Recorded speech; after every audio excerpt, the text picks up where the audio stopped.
a situation where you know where the fish are at and they're hard to catch and you've got semi-clear water, it might be an opportunity to throw a spybait. So we'll go through some more slides and it'll help you point in the direction of, hey, that might be a time to try a spybait or maybe not. Its sinking properties allow you to fish it at any depth. So a lot of baits, you're restricted to a certain depth because maybe the bill is only a certain length, maybe a jerkbait. You know, a jerkbait's a great way to catch fish that are suspended, but that jerkbait at best can maybe get down 6, 7, 8 feet. Well, what do you do when those fish are suspended in 20 over 40? You know, a bottom bait's not gonna catch them and a jerkbait's not gonna catch them. So with a spybait, if you know the sink rate, you know how to use it, you're gonna be able to target those fish anywhere in the water column and be able to do it effectively. So, and that's one thing so important to know with the spybait you're fishing. What is the sink rate of this thing and how can I watch it? Again, live scope makes this much easier because you can actually physically see the bait. But if you don't have live scope, that's okay. There's other ways to count your bait down and do that, and we'll talk about that in a little bit. But again, the sinking property of the spybait allows you to fish it at any depth.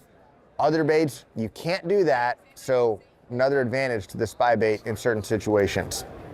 And then, of course, I talked about it a little bit, but the natural appearance of it, it's one of the best shad and bait fish imitators out there. You know, swim baits look a lot like bait fish, look a lot like shad, but the spybait, it's just such a slow presentation and it looks so real. Those fish that really have to have time to look at a bait and decide whether or not they're gonna eat it, this thing's great. And in those cases too, when they don't really wanna crush something, imagine you're out on a cold, maybe cool post-frontal day, and the fish are just really acting negatively. And in a day like that, you might still get bites, but they might nip at your bait a lot, right?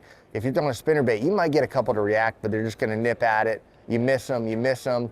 Throwing a jerk bait, you know, the bait's moving along and maybe you miss some fish. The spy bait, it's got treble hooks. So if they nip at a spy bait, a lot of times you'll get them, right? You'll get them with the back hook. And if you've got the right rod and you fight them carefully, you can get those fish back to the boat. So fish that might just be nipping at the tail of your swim bait, if they nip at the tail of a spy bait, you at least have a fighting chance to get that fish into the boat. And you know, sometimes when they're biting it good, they completely T-bone it and you get them and they've got that thing down in their mouth. But I've caught a lot of fish just on the back hook, and a fish that eats the back hook of a spy bait and you land is a fish that you just miss and never get a chance out with a swim bait. So sometimes the treble hooks can actually be an advantage. The most popular scenario to use this thing is for smallmouth, right? I mean, everyone talks about how this is amazing bait for big fish on Lake St. Clair, Great Lakes, Clearwater smallies in general. I've already referenced the smallmouth story here, but it really works on all species. It really does. You know, there are some stipulations on when you want to throw it, you know, as far as water quality, cover in the water, stuff like that, but it's not only for smallmouth.